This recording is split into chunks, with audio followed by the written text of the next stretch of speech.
Shalom, bien-aimés dans le Seigneur, nous vous saluons dans le nom précieux et glorieux de notre Seigneur Jésus.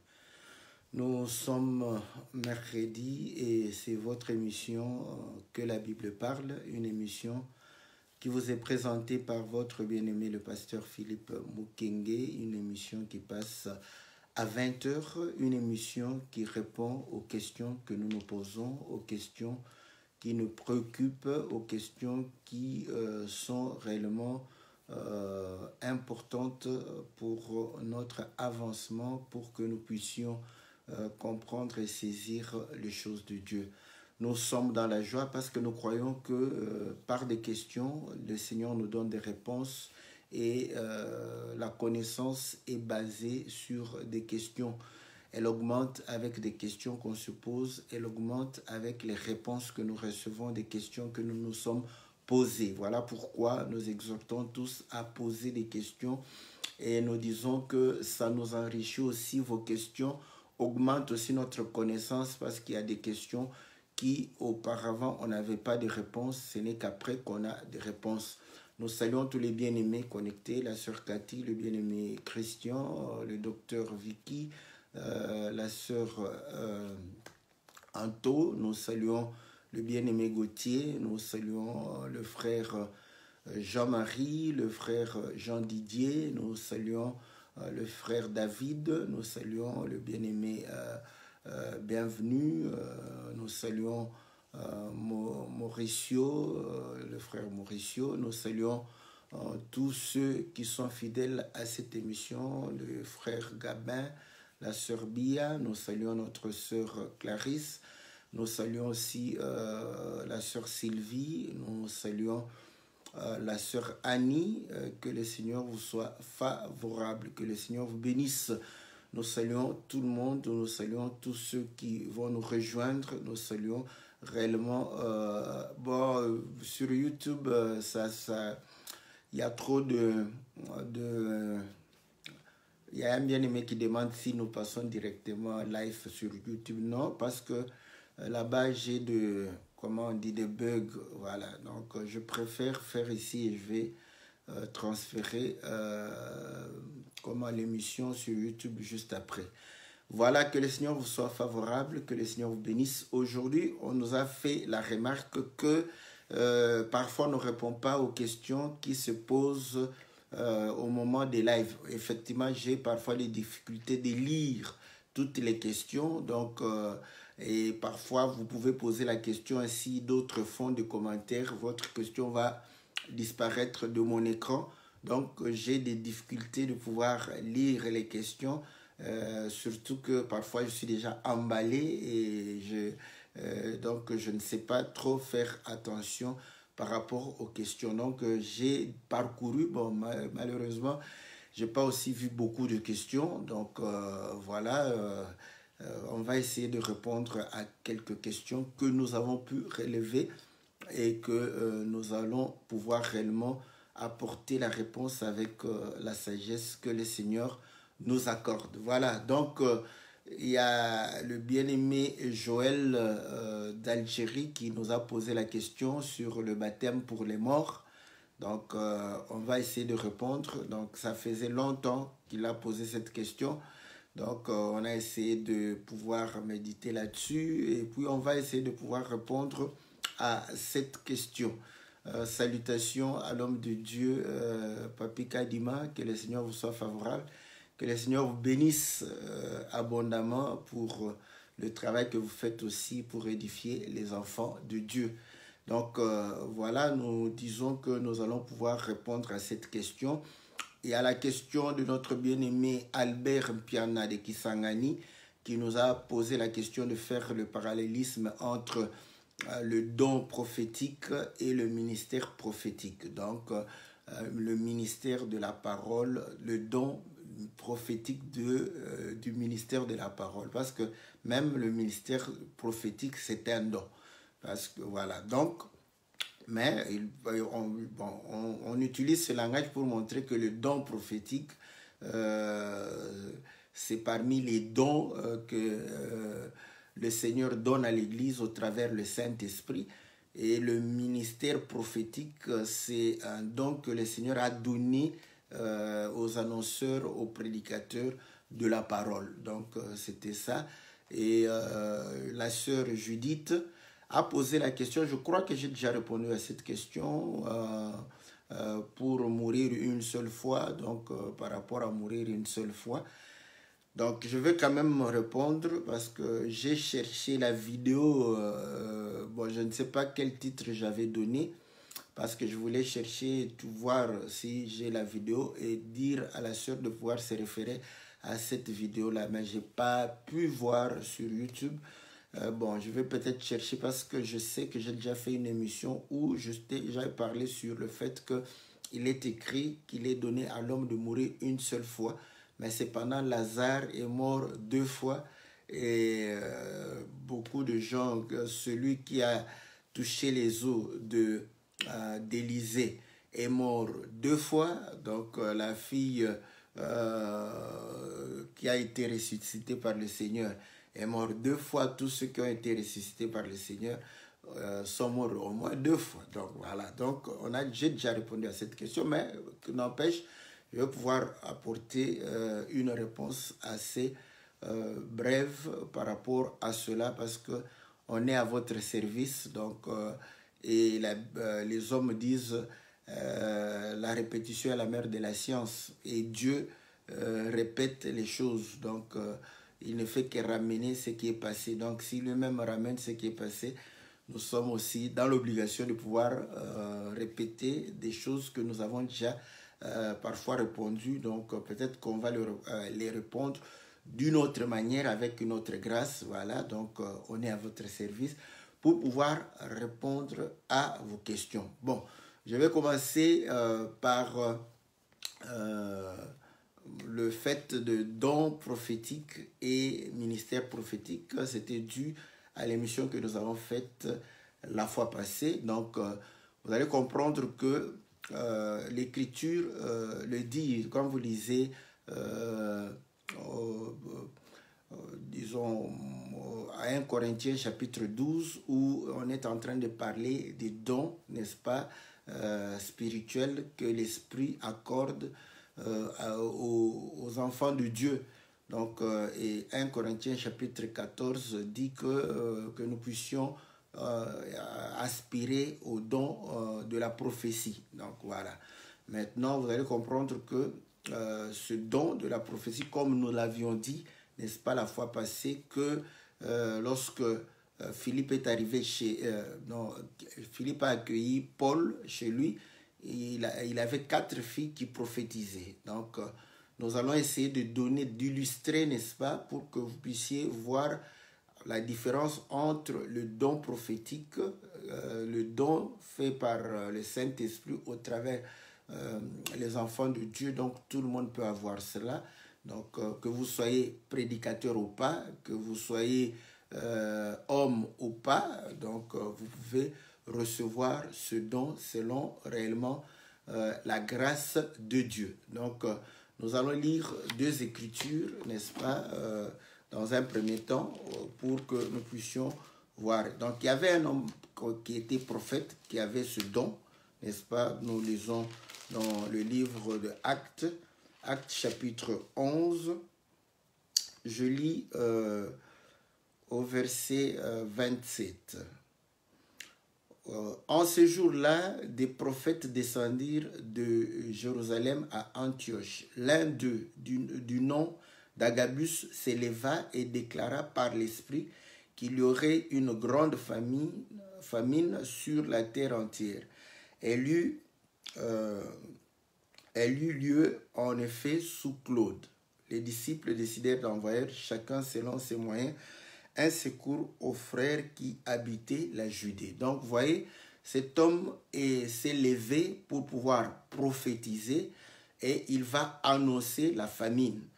Non seulement il a fait ici, mais vous allez comprendre que en lisant dans Acte 21, il va encore prophétiser, n'est-ce pas? De l'autre côté, où on a dit que les 4 filles de Philippe prophétisaient, on n'a pas su comment elles ont prophétisé.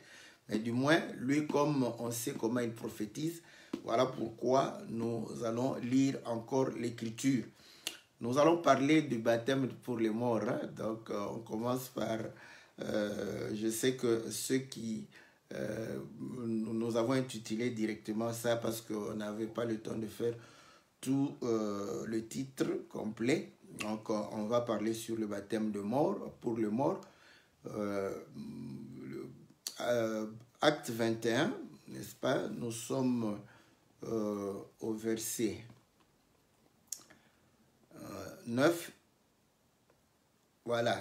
Il avait 4 filles vierges qui prophétisaient. Et comme nous étions là depuis plusieurs jours, un prophète du nom d'Agabus descendit de la Judée et vint chez nous.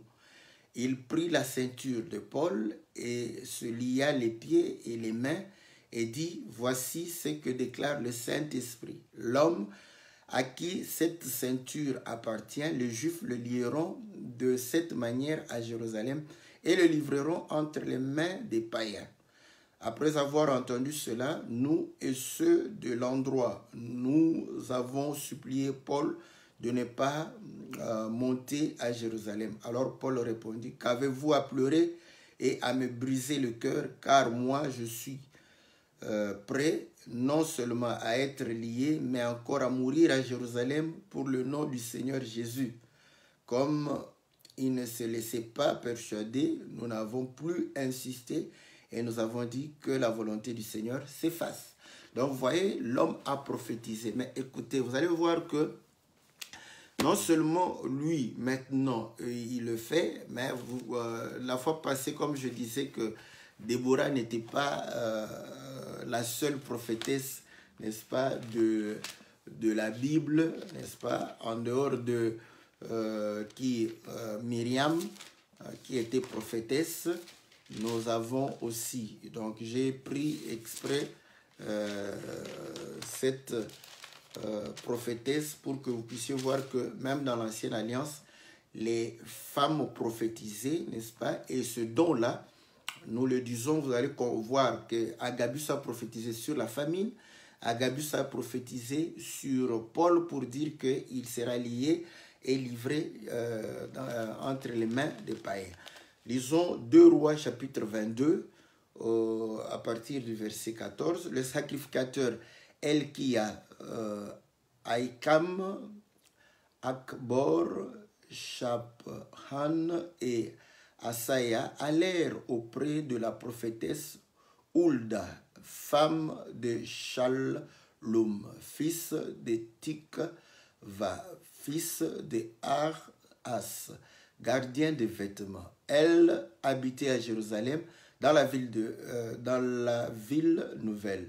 Après qu'ils lui eurent parlé, elle leur dit, ainsi parle l'Éternel, le Dieu d'Israël, dites à l'homme qui vous a envoyé vers moi, ainsi parle l'Éternel, je vais faire venir un malheur sur ce lieu et sur ses habitants, selon toutes les paroles du livre qu'a lu le roi de Juda, puisqu'ils m'ont abandonné et qu'ils ont brûlé des parfums et à d'autres dieux, afin de m'irriter par toute l'œuvre de leurs mains. Ma fureur s'est enflammée contre ce lieu et elle ne s'éteindra point. Mais vous direz au roi de Juda, qui vous a envoyé pour consulter l'Éternel, ainsi parle l'Éternel, le Dieu d'Israël, au sujet des paroles que tu as entendues, parce que ton cœur a été touché, parce que tu t'es humilié devant l'Éternel en entendant ce que j'ai dit contre ce lieu et contre ses habitants, qui seront un objet de désolation et de mépris, et parce que tu as déchiré tes vêtements et que tu as pleuré devant moi, moi aussi j'ai entendu, oracle de l'Éternel, c'est pourquoi je te recueillerai auprès de tes pères, tu seras recueilli en paix dans l'un de tes tombeaux, et tes yeux ne verront pas tout le malheur que je ferai venir sur ce lieu. Ils rapportèrent ces paroles au roi. Donc vous voyez que Hulda était une prophétesse. Elle va prophétiser, elle va dire ce qui va arriver. que voilà, parce que les gens se sont détournés de la voie de l'Éternel, l'Éternel va amener la désolation, le lieu sera anéanti, voilà. Mais le roi, comme le roi voulait consulter Dieu et avait véritablement déchiré ses vêtements pour entrer en jeûne, et vous allez voir que Dieu va dire que j'ai écouté ta prière, ça ne se passera pas pendant que tu seras en vie. Donc c'était une femme et il a envoyé les gens vers une femme. Donc c'était quelque chose de normal. Voilà. Maintenant, vous voyez ce genre de prophéties. Ce sont des prophéties qui concernent les hommes. Donc ce qui va arriver aux hommes. Donc le don prophétique, comme on le dit, c'est pour pouvoir parler par rapport aux hommes, ce qui va leur arriver, ce que le Seigneur veut faire pour eux ou contre eux, donc de telle sorte qu'ils puissent réellement se préparer. Maintenant, le ministère prophétique, c'est-à-dire le don prophétique pour le ministère de la parole, il y a une différence, n'est-ce pas, par rapport à ça. Vous allez comprendre que les prophètes, comme Ésaïe, comme ils avaient le don prophétique et ils avaient le don prophétique pour parler des choses qui allaient arriver et tout. Et ils avaient aussi le don prophétique pour le ministère de la parole. Vous allez comprendre une chose, que la Bible dit ceci, parce que la prophétie apporte une révélation sur un mystère, voilà, sur ce qui est caché. Vous voyez? Voilà pourquoi on ne voyait pas ce qui allait arriver à Paul. Agabus est venu pour dire ce qui va arriver à Paul. Et on ne savait pas s'il y aura famine ou pas. Et Agabus s'est levé pour dire qu'il y aura famine. Donc c'était quelque chose qui n'était pas à la portée des hommes. Et par le prophète, il va pouvoir réellement révéler cela. La femme Hulda aussi, de la même manière, le roi ne savait pas ce que le Seigneur a décidé. Et il va pouvoir réellement demander à consulter l'Éternel. Elle va révéler la volonté de Dieu par rapport, n'est-ce pas, aux inquiétudes du roi. Donc, c'est aussi le don prophétique. Mais écoutez, vous allez comprendre que en ce qui concerne le ministère de la parole et le don prophétique par rapport au ministère de la parole, vous allez comprendre qu'au commencement, la Bible dit que la parole était avec Dieu, la parole était Dieu, la parole était Dieu. La parole demeurait avec Dieu. Cette parole s'est faite chair. Et là, vous allez comprendre que le ministère de la parole doit parler de cette parole qui était au commencement. Et ainsi, pasteur, évangéliste, docteur, apôtre, n'est-ce pas, et prophète parlent de cette parole. Or, cette parole s'est faite chair et on l'a contemplée comme étant le Fils. Et nous avons réellement vu cette parole en train de pouvoir réellement marcher. Et vous allez comprendre que dans le livre de Jean, au chapitre, je crois, 1 ou 2, quand Philippe va rencontrer Nathanaël, écoutez ce que la Bible dit, n'est-ce pas? Jean chapitre 1, je crois. Jean chapitre, voilà, c'est Jean chapitre 1. Au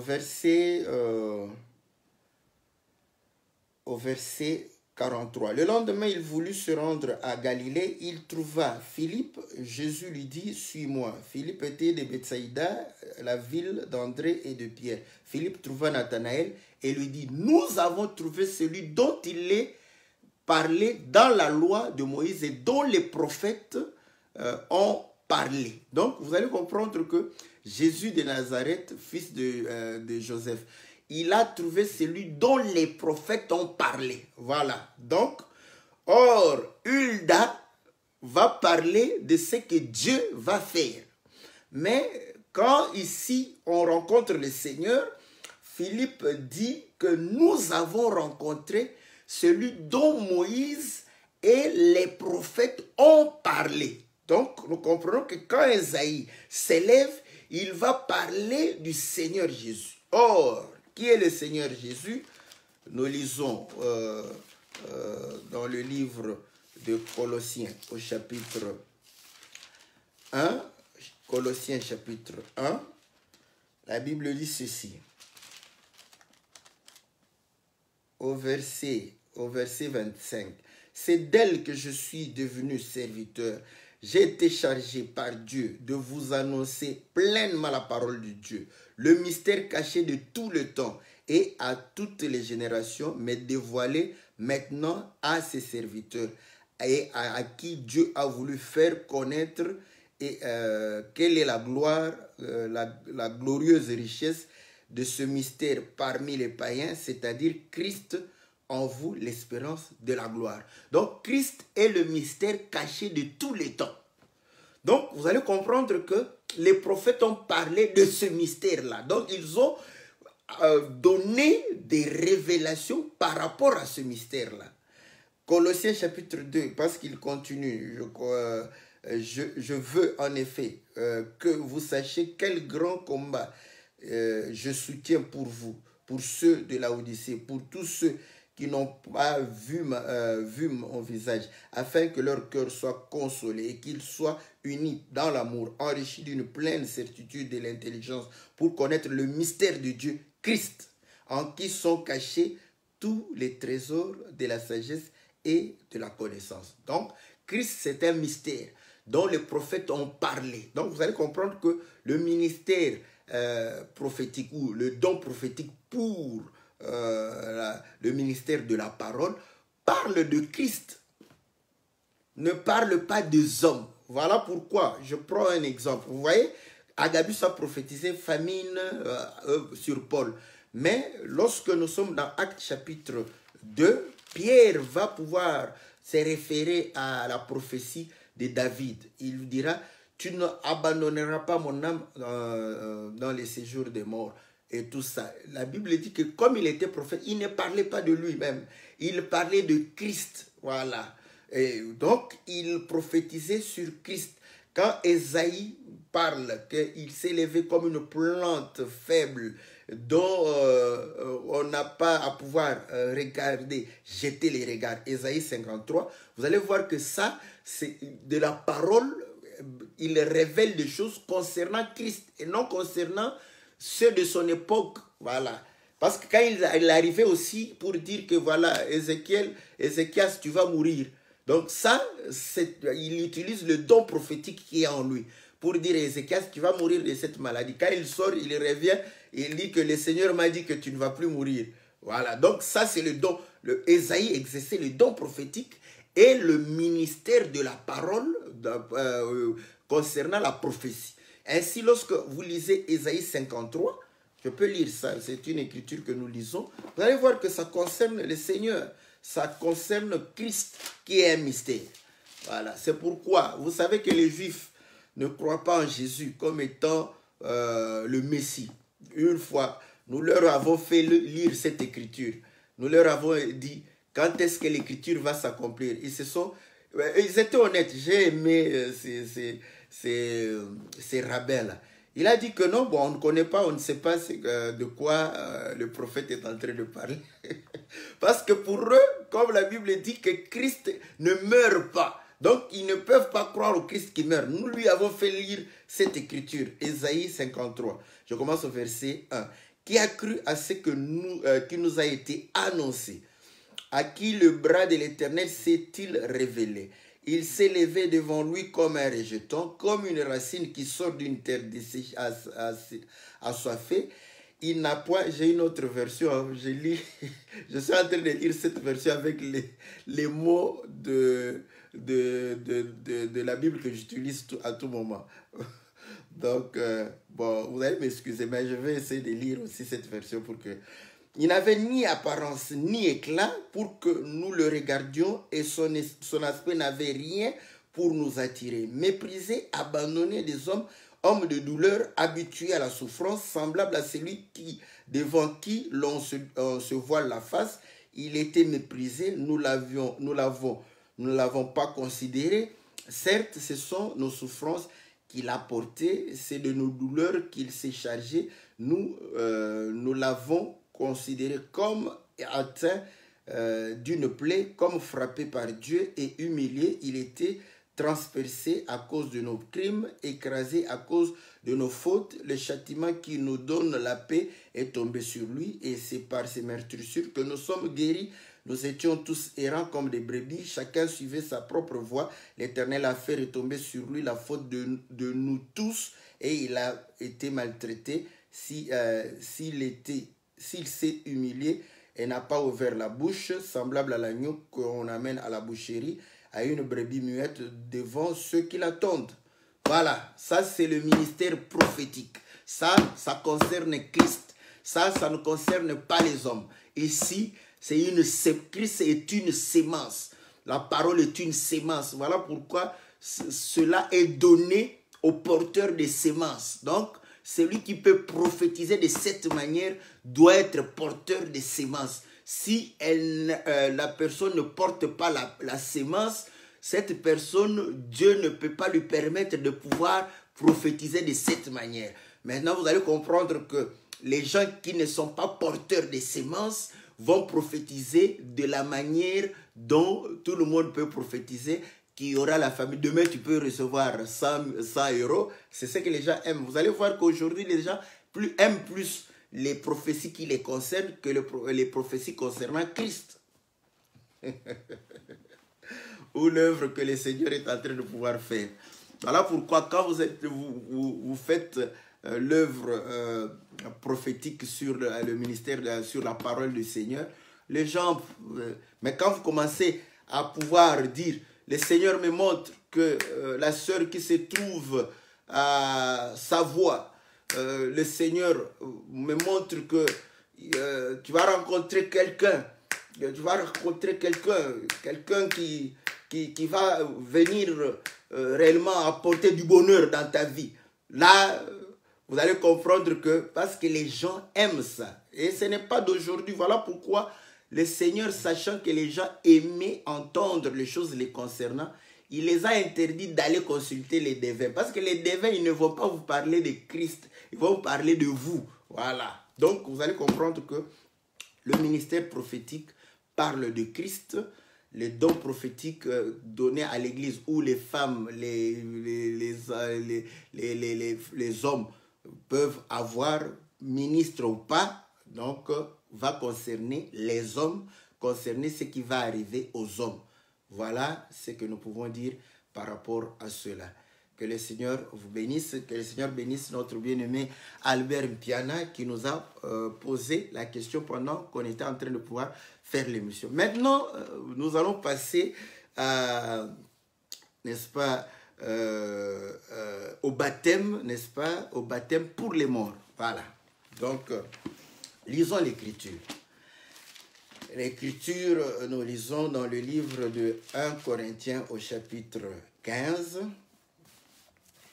1 Corinthiens au chapitre 15. Voilà. Je vais lire, je crois.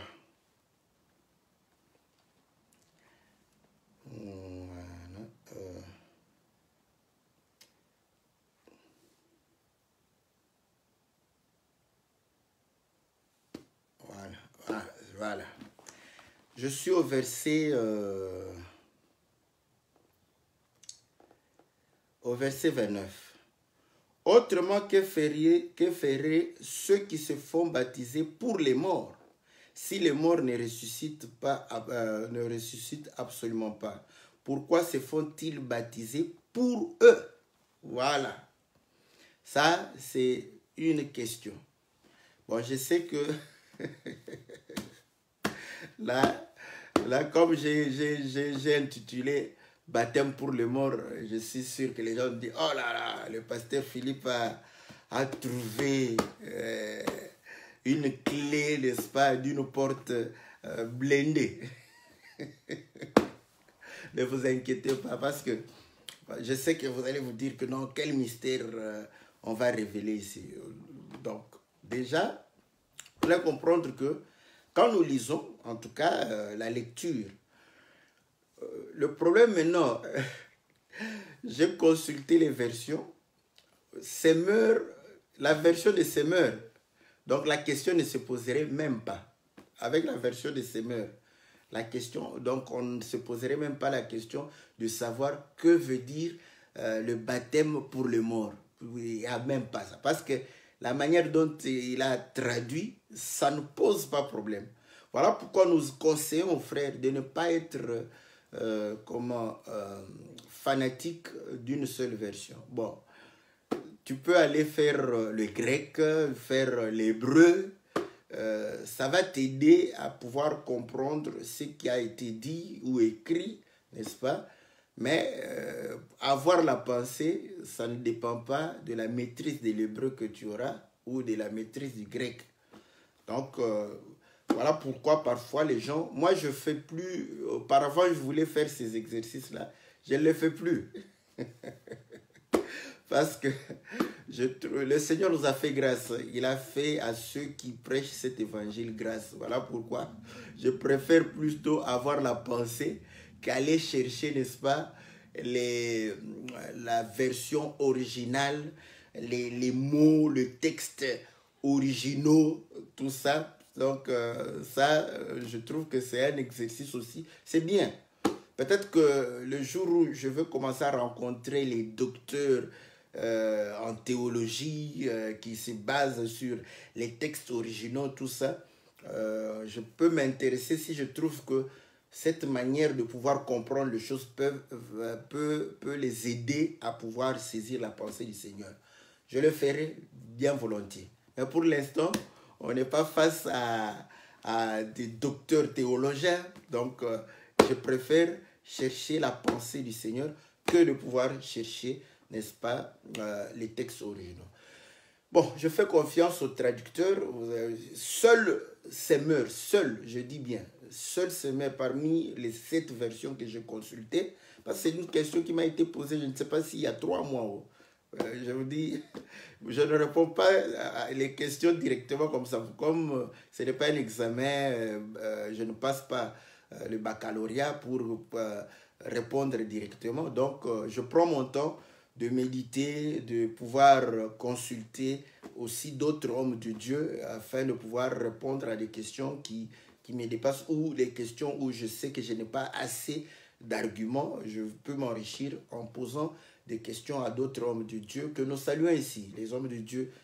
C'est pourquoi nous disons un homme de Dieu qui veut vous faire croire qu'il maîtrise tout, c'est un menteur, c'est un trompeur. Donc, comprenez que cet homme est un orgueilleux. Donc, il faut éviter de pouvoir se confier en lui. Donc, ça, je vous le dis parce qu'on a très peu d'humilité de pouvoir faire voir aux gens que nous encaissons. Quand les autres prêchent, parfois, on va demander aux autres. Moi, je suis beaucoup de prédicateurs. Donc, quand je trouve qu'il y a quelqu'un qui a une grâce supérieure, je pars, je lui pose la question, je l'écoute, je note des éléments que je manquais et ça m'enrichit. Donc, voilà. Donc, c'est pour dire que en consultant les versions, il n'y a que Semeur qui traduit d'une autre manière cette écriture et ça ne pose pas problème. Vous pouvez chercher, vous allez voir que en lisant la Bible de Semeur, il n'y a pas de question parce qu'il ne parle pas du baptême des morts, pour des morts. Mais les autres parlent des baptêmes pour les morts.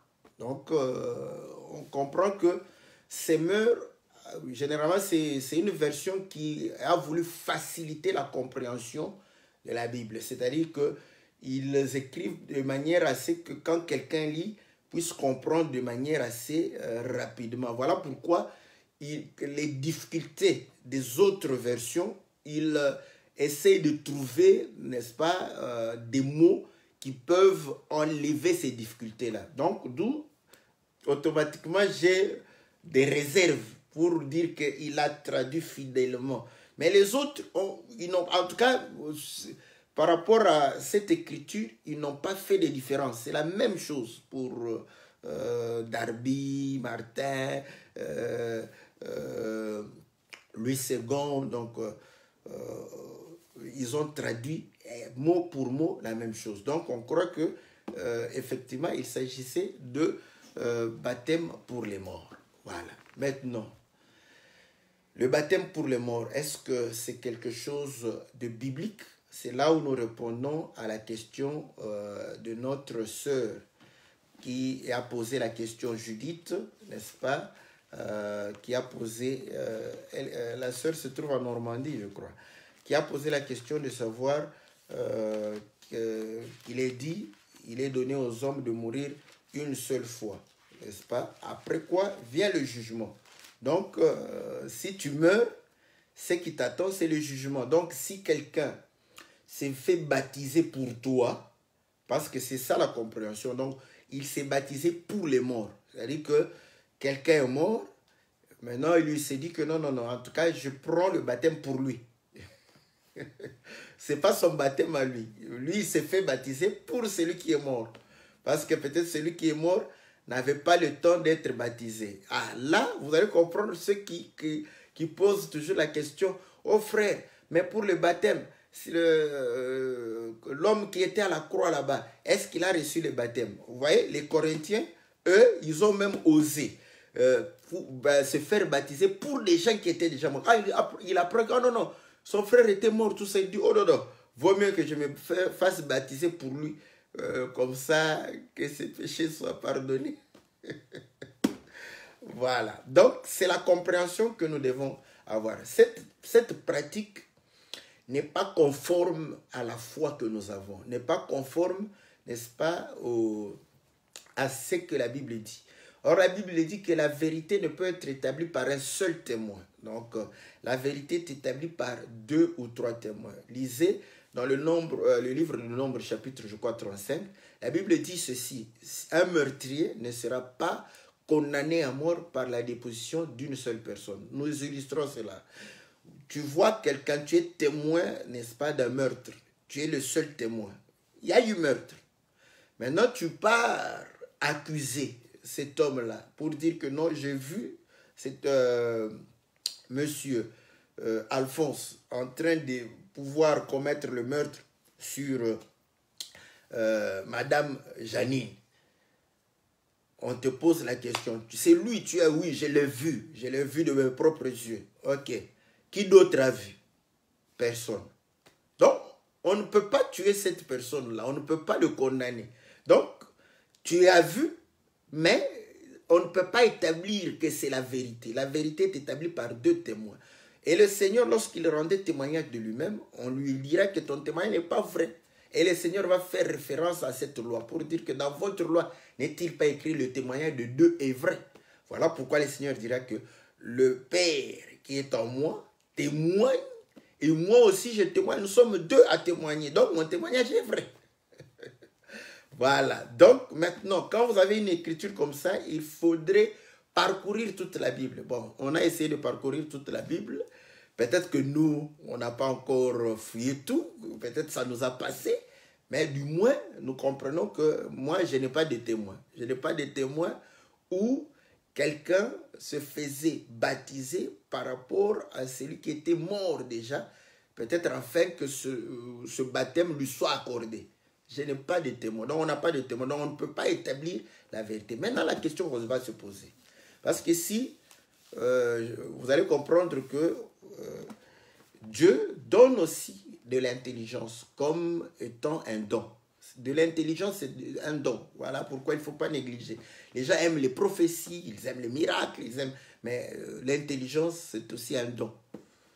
Maintenant, vous allez comprendre que comme nous avons parcouru pour voir s'il y avait d'autres témoins où on s'est fait baptiser pour quelqu'un qui est mort, donc il n'y en a pas. Il n'y a que à Corinthe où Paul est en train de pouvoir dire. Maintenant, on comprend. C'est là où je fais appel à mes amis théologiens. Moi, je condamne les théologiens quand ils prennent la théologie comme un moyen de connaître le Seigneur. Non, non. La théologie, c'est une bonne chose pour connaître, n'est-ce pas, les textes, le contexte. Voilà, ça c'est bien.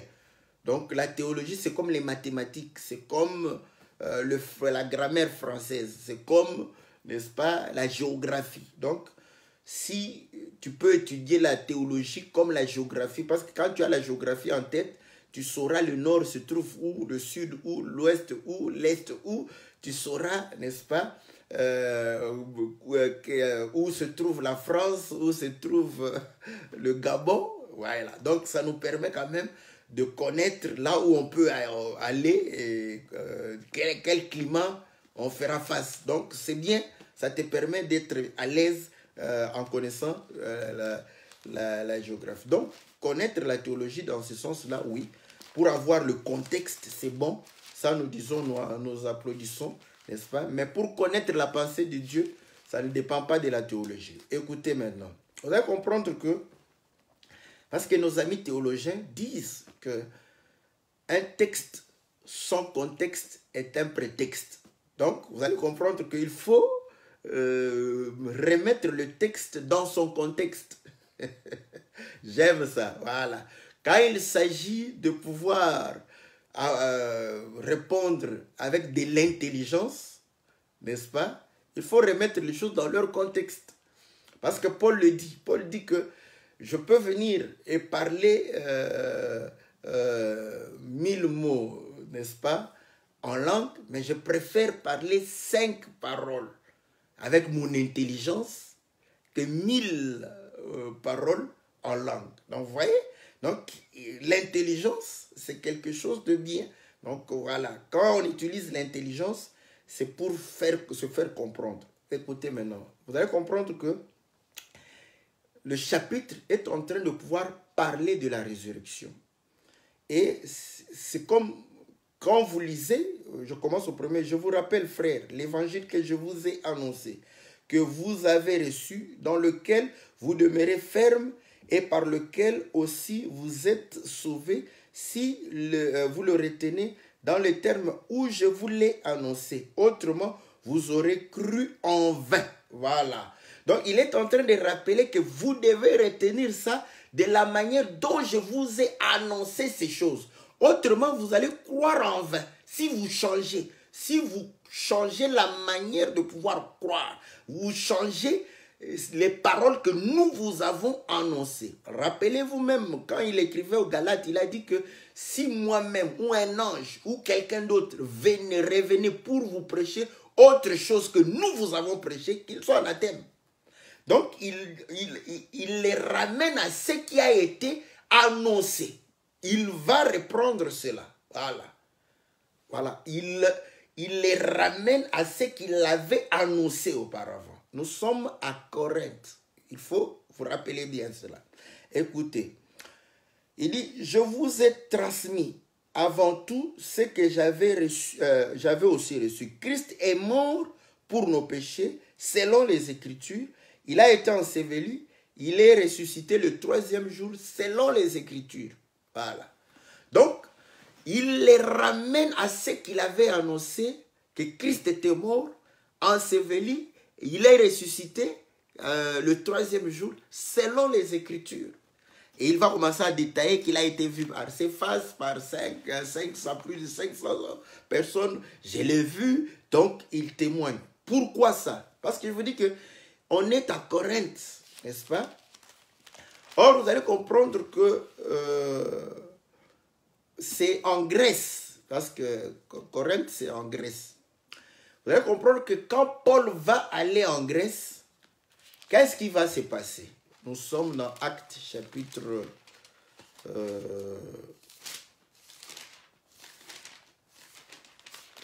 je crois, 17, si je ne me trompe pas. Voilà. Paul, voilà. Je lis d'abord, n'est-ce pas, Actes chapitre, je crois, 17, si je ne me trompe pas. Oh là là, ma Bible. Ah, voilà. Nous sommes au Actes chapitre 17. Voilà. Je lis les théologiens disent Paul à Athènes, discours à l'aéropage. Donc, il est à Athènes. Maintenant, chapitre 18. Paul à Corinthe, n'est-ce pas? Donc, vous allez comprendre qu'il arrive en Grèce. Il passe à Athènes, n'est-ce pas?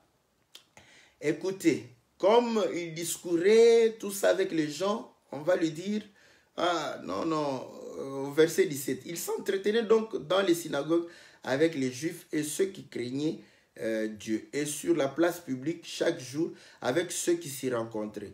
Quelques philosophes épicuriens et stoïciens se mirent à parler avec lui et les uns disaient « Que veut dire ce discoureur ?» D'autres disaient « Il semble être un prédicateur des divinités étrangères, cela parce qu'il annonce la bonne nouvelle de Jésus et de la résurrection. » Alors ils le prirent et le menèrent à l'aéropage et dit « Pourrions-nous savoir quel est ce nouvel enseignement dont tu parles, car tu portes à nos oreilles des choses étranges. Nous voudrions donc savoir ce que cela veut dire. » Or, tous les Athéniens et les étrangers venus parmi eux ne passaient leur temps qu'à dire ou à écouter quelques nouvelles. Paul, debout au milieu de l'aéropage, dit à Athéniens « Je vois que vous êtes à tous égards extrêmement religieux.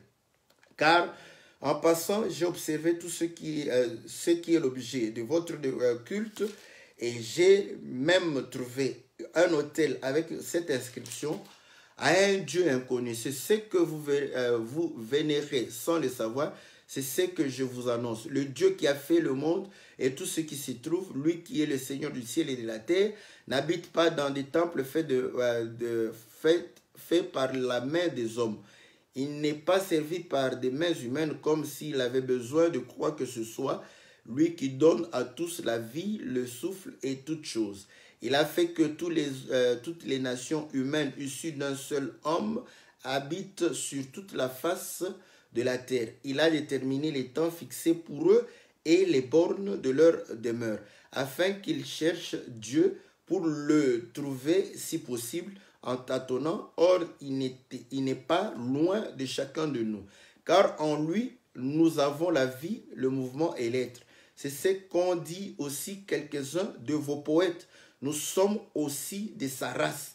Ainsi donc, étant de la race de Dieu, nous ne devons pas penser que la divinité soit semblable à de l'or, à de l'argent ou à de la pierre sculptée par l'art et l'imagination des hommes.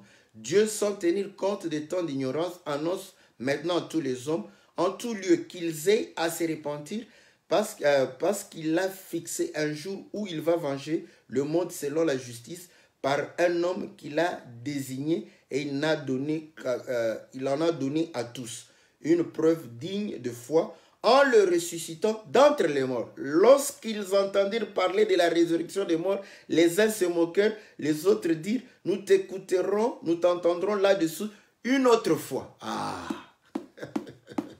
j'aime ça. Vous voyez? Donc nous sommes en Grèce. Ici, c'était à Athènes. Paul va se déplacer pour aller à Corinthe. Vous allez comprendre qu'il va commencer à prêcher. Lorsqu'il va toucher la résurrection, ils vont se moquer de lui et ils vont dire que non, nous allons t'écouter un autre jour. Donc vous allez comprendre que les Grecs ne croyaient pas à la résurrection. Ils n'étaient pas les seuls. Si vous lisez Matthieu 22, vous allez voir que les Sadducéens ne croyaient pas à la résurrection. Donc, croire à la résurrection n'était pas donné à tous.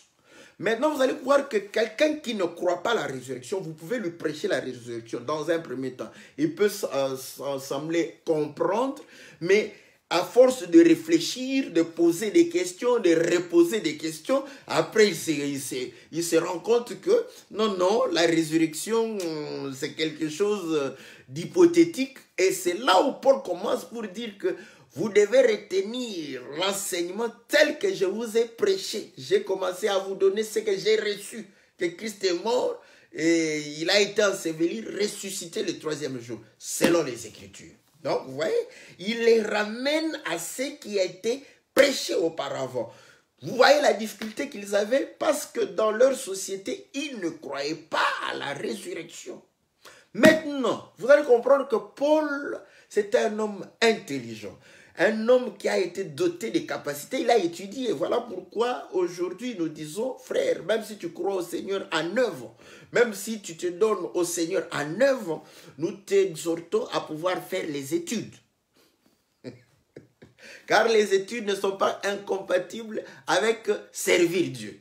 D'ailleurs, ça te permettrait de pouvoir faire face aux intellectuels. Parce qu'aujourd'hui, quand vous êtes face aux savants, vous aurez les difficultés de leur démontrer la véracité de la parole.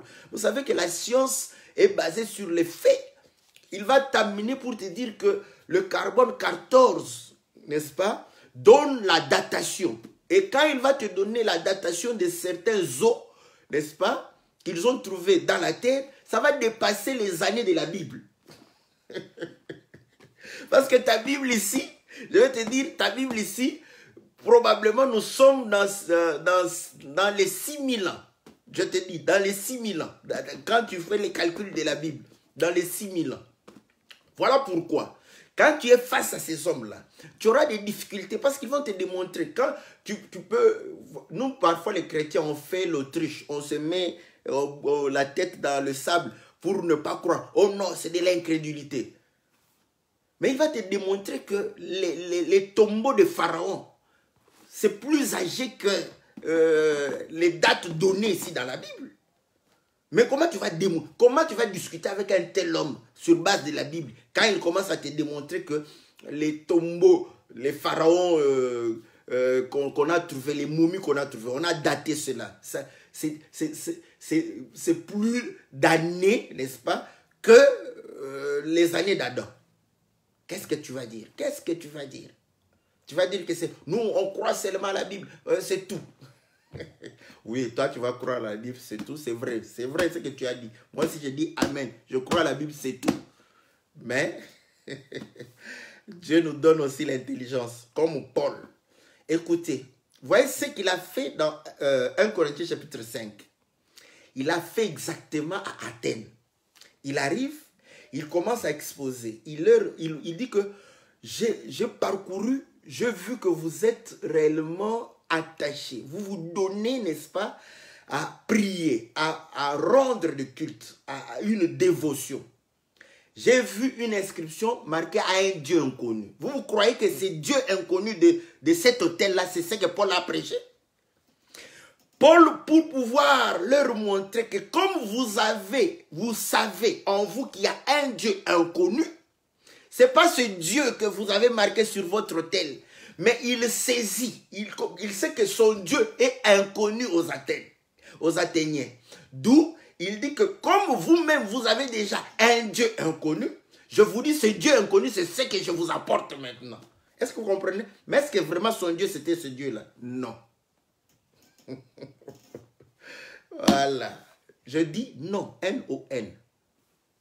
Ce n'était pas ce Dieu-là. Voilà pourquoi il démontre que le Dieu que je vous apporte n'est pas servi par les mains d'hommes. Or, ce Dieu inconnu-là était servi par des mains d'hommes. Vous voyez? Donc, mais il saisit une porte d'entrée pour dire que comme vous croyez à un Dieu inconnu et que le Dieu que moi je vous amène est inconnu de vous, comprenez que c'est ce Dieu-là que je vous amène. Écoutez-moi maintenant. Ils ont donné les oreilles pour l'écouter.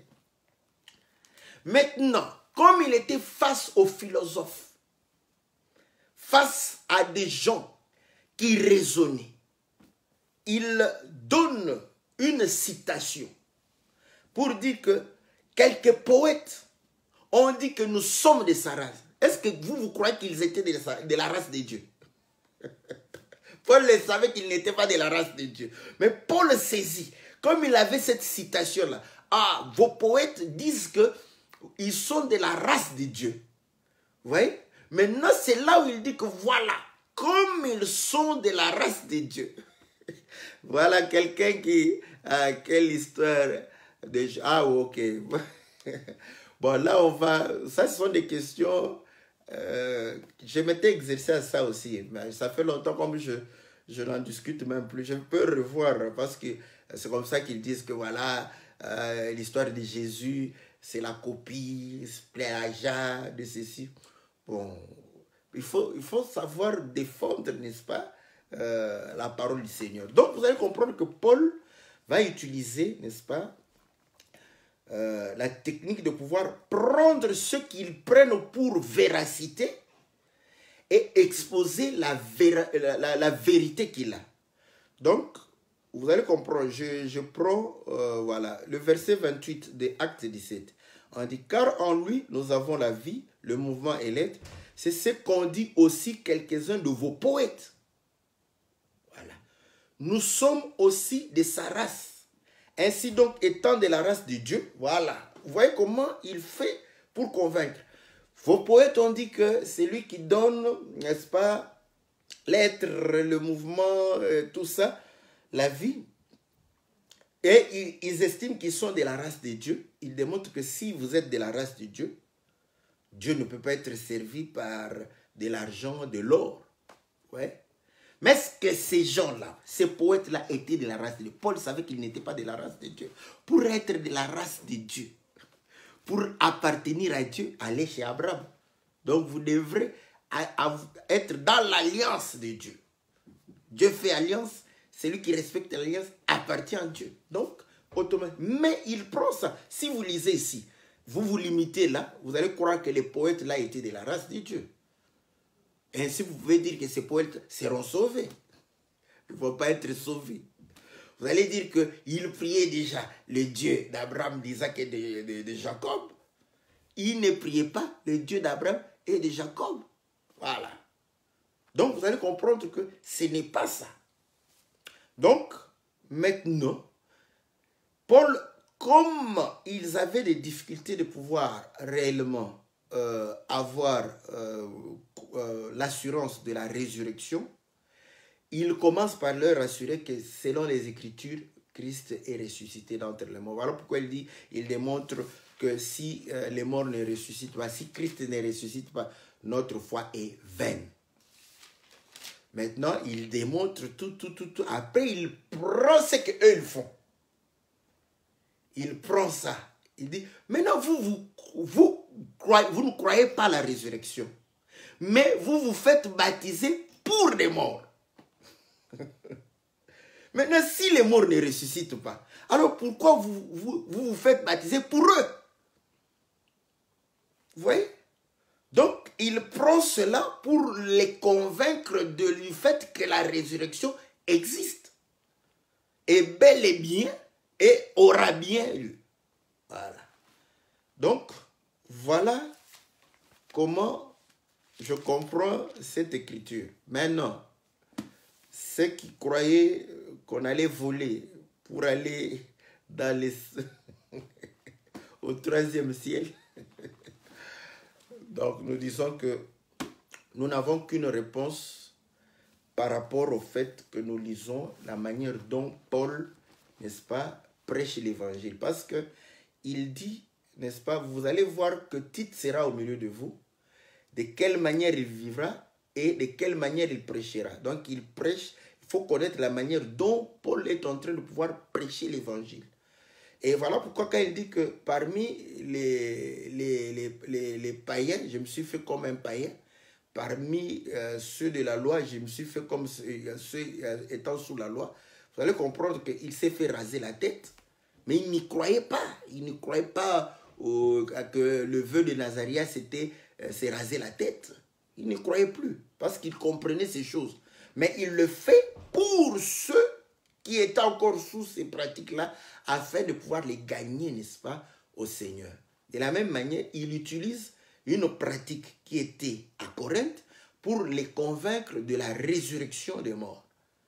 Mais la pratique n'est pas conforme à la doctrine. Parce que, voilà pourquoi l'écriture, je vais chercher l'écriture, c'est dans le livre d'Hébreux au chapitre... voilà, là je vais répondre aussi à la sœur, comme je m'étais déjà lancé dans Hébreux chapitre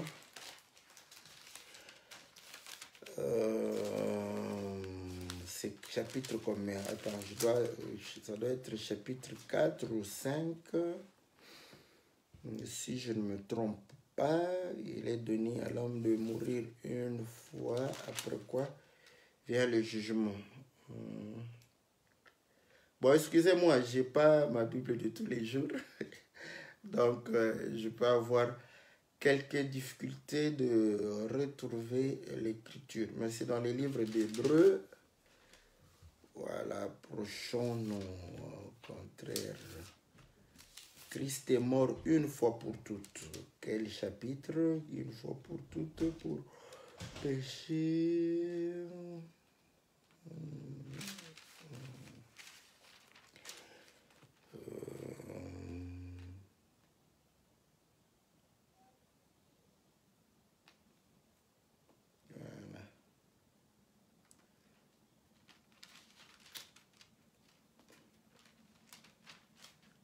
Voilà. Je ne peux pas. Voilà. Attendez, je suis en train de chercher l'écriture. Hein. Je veux lire cette écriture.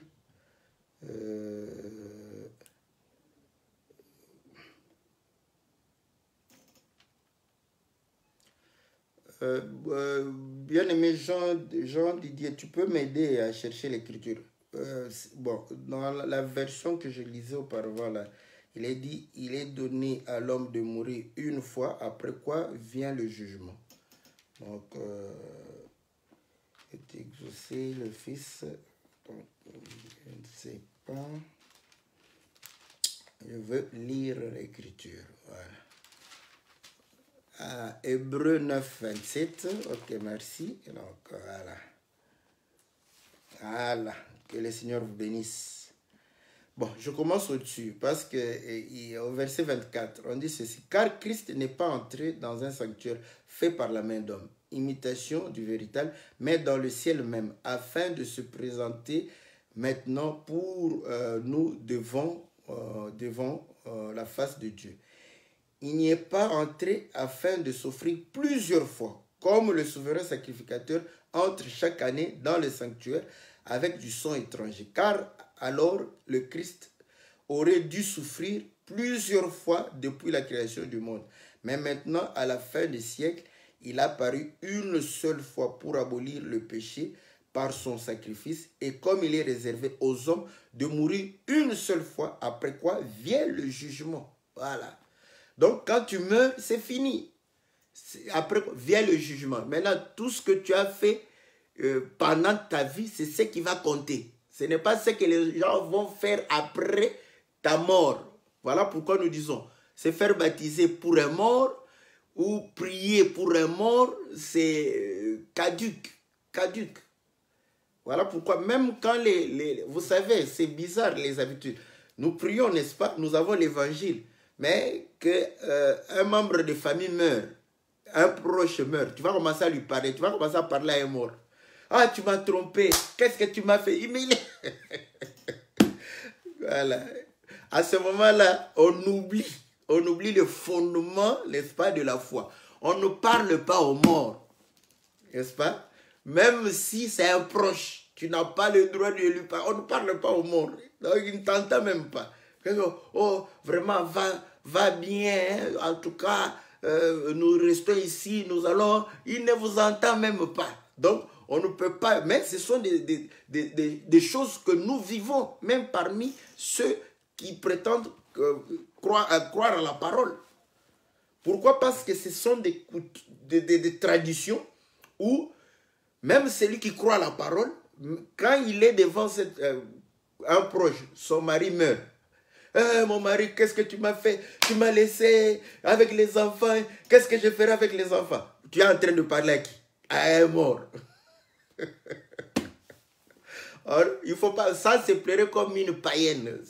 Ou ta femme meurt. Oh ma femme, oh mon Dieu, ma femme, on ne s'était pas promis, hein, de cette manière.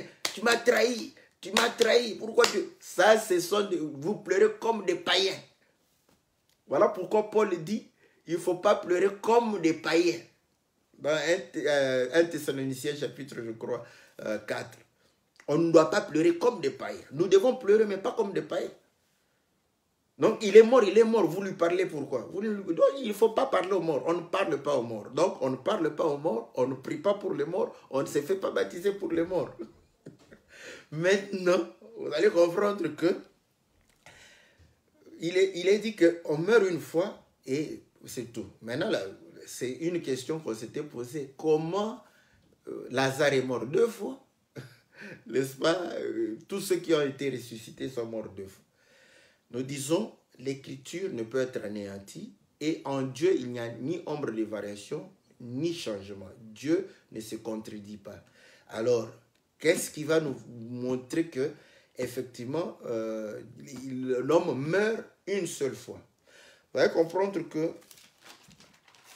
c'est Paul qui va donner, n'est-ce pas, parce que Paul va ressusciter à mort Eutychus. Vous allez comprendre que Paul a parlé toute la nuit Et Eutychus était fatigué, il est allé à la fenêtre, il s'est reposé là-bas, il est mort. Il est tombé, il est mort. Paul va descendre, on va le prendre et ils vont établir qu'il était mort. Maintenant, Paul va pouvoir s'approcher de lui. Il dira, son âme est en lui. Or, vous allez comprendre que la mort selon les hommes, c'est-à-dire que quand vous allez à l'hôpital, le cœur ne bat plus, le cerveau ne fonctionne plus, vous êtes déclaré mort, cliniquement mort. Mais la mort selon Dieu, c'est lorsque l'âme quitte le corps. C'est ça la mort selon Dieu. Donc, selon les hommes, tu peux mourir, mais selon Dieu, tu n'es pas mort tant que ton âme n'a pas quitté le corps. Donc voilà, vous allez comprendre maintenant que pendant qu'on pleure, on est en train de pleurer, Dieu sait que l'âme de l'homme est en lui. Voilà pourquoi, s'il révèle ça à un serviteur, ce serviteur peut prier pour ce mort-là afin que le mort ressuscite. Donc si Dieu ne te révèle pas que l'âme de cet homme est dedans, avant que tu fasses comme nos amis qui commencent à donner aux gens des substances qui montrent comme s'ils sont cliniquement morts, après ils vont pouvoir revenir. Donc il sait aussi. Donc vous voyez, parce qu'il manigance, on lui donne des piqûres, lui il sait que son âme est dedans. Parce qu'il n'est pas mort, mais il ne respire plus. Donc quand vous le regardez, vous trouvez que non, il est mort. Mais le charlatan sait que non, il n'est pas mort. Il est vivant. Voilà pourquoi, lui, quand il va venir, il va commencer, ah non, on va prier, on va faire ceci. Mais s'il y a des charlatans, au moins, il y a des hommes vrais, des hommes de Dieu qui sont vrais. Voilà pourquoi vous allez comprendre que ça soit Élisée, n'est-ce pas? Il savait, n'est-ce pas, que l'âme de l'enfant était encore en lui et que Dieu allait ressusciter. Voilà pourquoi il est allé et il a ressuscité. Donc, Paul va dire que son âme est en lui. Mais il est mort. Donc, je sais dans quel... je vais donner les références. Hein. Donc, dans les livres des Actes. Voilà.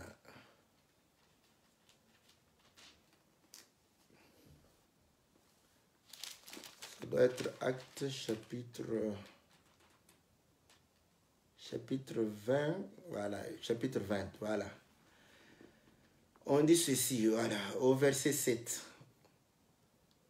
Le premier jour de la semaine, nous étions assemblés pour rompre le pain. Paul, qui devait partir le lendemain, s'entretenait avec les assistants. Il prolongea son discours jusqu'à minuit.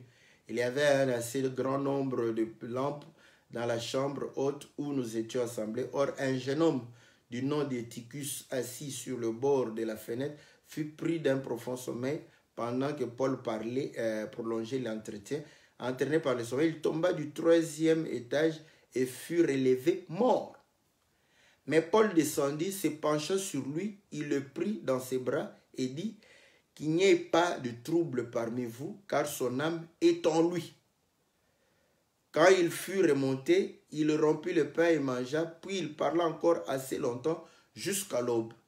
Après quoi il partit, on ramena vivant le jeune homme et ce fut une grande consolation. Voilà. Donc, vous allez comprendre que Paul, l'homme était mort, mais Paul, Dieu lui a révélé que son âme était, n'est-ce pas, en lui. Et là, nous comprenons maintenant que nous avons compris, parce qu'il est donné à l'homme de mourir une seule fois. Voilà pourquoi quand le Seigneur va mourir, il va dire que j'ai remis mon esprit entre tes mains. Donc, il démontre que c'est quand l'esprit quitte, c'est alors que l'homme meurt. Il rendit l'esprit et il meurt. Voilà. Donc, tant que l'âme est dedans, donc, pour nous, il est mort. Mais pour Dieu, il n'est pas encore mort parce que son âme est là. Et ainsi, il peut envoyer quelqu'un pour que l'homme soit ressuscité. Donc, vous allez comprendre que Lazare, quoiqu'il a fait 4 jours dans le tombeau, son âme était en lui. Voilà, son âme était en lui. Donc, prenez tout cela. Et quand il va mourir, où l'âme va véritablement quitter. Donc là, Dieu trouve qu'il n'y a plus rien à faire pour lui. Donc il attend le jugement. Donc soit s'il a vécu dignement, donc vous allez comprendre qu'il a déjà été jugé. Voilà pourquoi il ne sera plus jugé. Donc il va attendre l'enlèvement. Voilà ce que nous pouvons dire. Ça a été déjà répondu, donc nous le disons de manière assez rapide. Que Dieu vous soit favorable, que Dieu vous bénisse. Nous espérons que nous avons donné satisfaction à vos questions. Si vous n'êtes pas satisfait, donc si quelqu'un trouve que non, la pratique, la révélation, moi je n'ai pas de révélation là-dessus. Tout ce que je sais, j'ai dû lire Paul pour voir de quelle manière il prêchait et comprendre qu'il a utilisé, n'est-ce pas, cette pratique pour convaincre les Corinthiens de la résurrection. Que Dieu vous soit favorable, que Dieu vous bénisse. Voilà pourquoi nous disons, tant que tu as le souffle de vie, n'endurcis pas ton cœur, ouvre réellement la porte au Seigneur afin qu'il puisse siéger en toi, demeurer dans ta vie, éclairer ta vie et te conduire dans la sainteté, la perfection et dans la justice de Dieu. Dans le nom puissant et glorieux de notre Seigneur Jésus. Que Dieu vous bénisse. Amen.